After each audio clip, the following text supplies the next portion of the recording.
외국인 인구가 계속 늘고 있다는데 왜 우리 주변에선 그게 크게 와닿지 않을까요? 길거리에서, 아파트 엘리베이터 안에서, 혹은 동네 마트에서도 예전보다 외국인을 더 자주 본다는 느낌, 솔직히 별로 없으셨을 겁니다. 하지만 그건 눈에 띄지 않는 변화이기 때문입니다.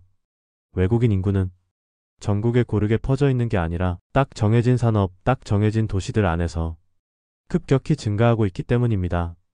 쉽게 말해, 지금 우리 사회는 누구는 외국인과 매일 부대끼며 살고 누구는 평생 한 번도 접할 일이 없는 완전히 다른 두 개의 현실 속에 살고 있는 거죠. 예를 들어 어떤 도시는 외국인이 수만 명 이상 거주하며 지역 산업의 핵심 일손이 되어 있지만 다른 도시는 외국인 등록률이 1%도 되지 않습니다.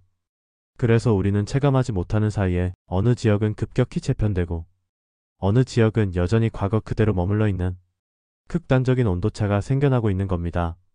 그렇다면 이제 궁금해지시죠? 도대체 어느 도시에서 왜 외국인 인구가 이렇게 빠르게 늘어나고 있는 걸까?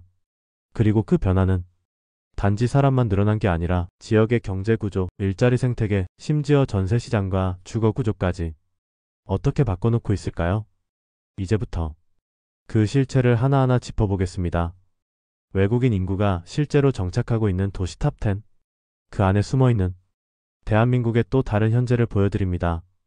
자, 바로 시작하겠습니다. 먼저 10위, 충청남도 금산군입니다. 금산은 전국 최대 인삼 산지입니다. 그런데 최근 인삼밭에선 이런 말이 나옵니다. 외국인 없으면 농사 자체가 불가능하다. 실제로 2015년 대비 외국인 등록 인구가 88% 증가했습니다.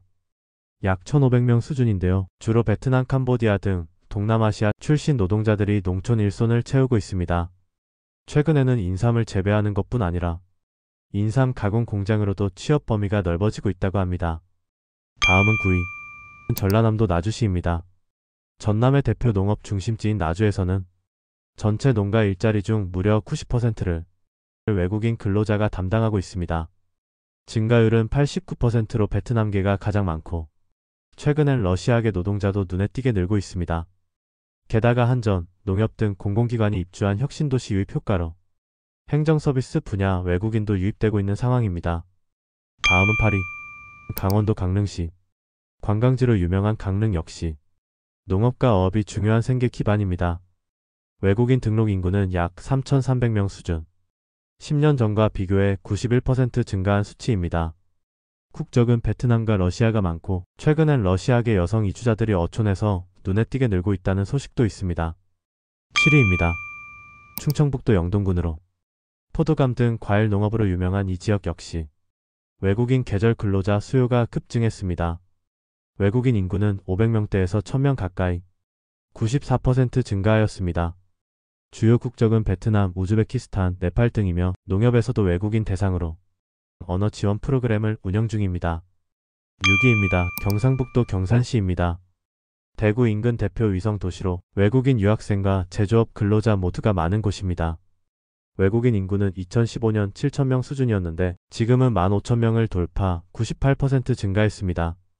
특히 대학가 주변에 외국인 전용 식당, 상점들이 생겨나며 지역 풍경도 바뀌고 있습니다. 산업단지엔 이주 노동자 비중도 매우 높습니다. 다음 5위는 경상남도 밀양시입니다. 전통적인 농업도시로 고령 인구가 많은 이 지역에서는 외국인 인구가 2,000명에서 4,000명으로 102% 증가했습니다. 특히 단장면, 상남면 같은 고령 농가 밀집 지역에서는 외국인 없이는 농번기 유지 자체가 어렵다는 이야기가 나올 정도입니다. 다음은 4위입니다. 경상북도 상주시입니다. 감, 콧감으로 유명한 이 지역도 고령화로 인해 외국인 수요가 폭발적으로 늘고 있습니다. 외국인 등록 인구는 893명에서 1,857명으로 늘어 108% 증가했습니다. 최근에는 다문화 가정 비율도 늘며 학교와 보건소에서의 지원도 확대되고 있습니다. 다음은 3위입니다. 3위는 전라남도 고흥군입니다. 인구가 빠르게 감소하고 있는 이곳은 김미역, 굴 등 해조류 수확이 중요한 지역입니다. 외국인 등록 인구는 1,689명으로 2015년 대비 113% 증가했죠.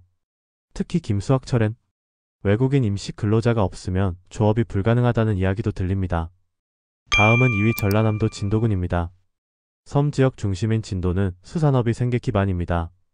외국인 등록 인구는 약 900명에서 2100명으로 늘며 무려 131% 증가했습니다. 전복강어 양식장에선 외국인 비중이 70%를 넘는다는 현지 증언도 있습니다.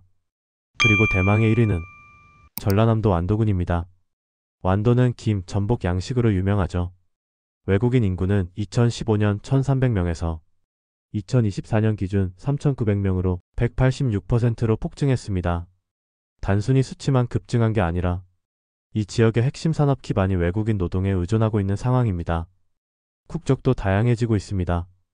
기존의 베트남, 인도네시아 외에도 태국, 필리핀 출신까지 확대되는 양상입니다. 지금까지 보셨듯 외국인 인구 증가는 단순한 통계가 아닙니다. 이건 대한민국의 산업 구조 자체가 바뀌고 있다는 신호입니다. 이제 외국인은 일시적인 인력이 아니라 지방경제, 산업, 교육, 복지 시스템까지 모두 유지하게 해주는 핵심 축으로 자리 잡고 있습니다. 그렇다면 우리는 준비되어 있을까요? 문화충돌, 언어장벽, 복지 사각지대와 같은 문제는 이미 현실로 다가오고 있습니다. 특히 농촌 지역에서는 외국인과의 일상 접점이 늘어날 수밖에 없는 구조입니다. 갈등을 줄이고 공존을 위한 소통 기반을 만들기 위한 정책과 인식 전환이 매우 시급해졌습니다. 정부와 지자체는 외국인 밀집 지역을 중심으로 다문화 교육, 의료 서비스, 통역 지원 등을 구체적으로 준비해야 합니다. 또한 기업, 지역사회, 주민 모두가 이 변화를 내 일처럼 받아들이는 자세가 필요합니다. 만약 이 흐름을 방관한다면 지역은 더욱 고립되고 공동체는 분열될 수밖에 없습니다. 하지만 반대로 이 흐름을 이해하고 준비한다면 외국인 인구는 지방 소멸을 막는 새로운 활력이 될 수도 있습니다. 이제는 외국인 증가라는 현상을 넘어 그들과 어떻게 함께 살아갈 것인가, 그 질문을 진지하게 던져야 할 때입니다. 영상이 유익하셨다면 구독과 좋아요 부탁드리고요. 그리고 여러분이 사는 지역은 어떤가요? 외국인 인구 증가가 느껴지시나요? 직접 보고 들은 현장의 이야기 댓글로 나눠주세요. 지금까지 시청해주셔서 감사합니다.